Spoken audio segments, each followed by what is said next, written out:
திருச்செந்தூருக்கு நீங்கள் புறப்பட்டு வருகின்ற பொழுதே முதல்ல வீட்டை விட்டு கிளம்பும் போதே நீங்க மனதார நினைக்க வேண்டியது குலதெய்வத்தை, அடுத்தாப்புல விநாயகப் பெருமானை. முருகனை பார்க்கறதுக்கு முன்னாடி நீங்க போக வேண்டிய இடம் எது? மூவர் சமாதி. முதல்ல இங்க வந்து கடல் நீராடி விட்டு அதற்கு பிறகு நாழிக்கிணறுல போய் நீராடுறோம்.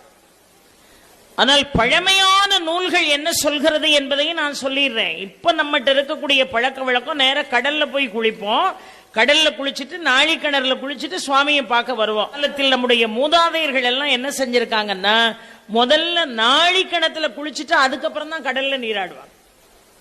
சூரனை வதம் செய்த பிறகு தேவாதி தேவர்களுடைய தாகங்களை நீக்குவதற்காக தன் கையில் இருக்கக்கூடிய வேலை கொண்டு தோண்டியதுதான் இந்த கந்த புஷ்கரணி. அதுல தண்ணி தேங்காய் தண்ணி மாதிரி இருக்கும். முதலாவது பார்க்க வேண்டியது மூவர் சமாதி.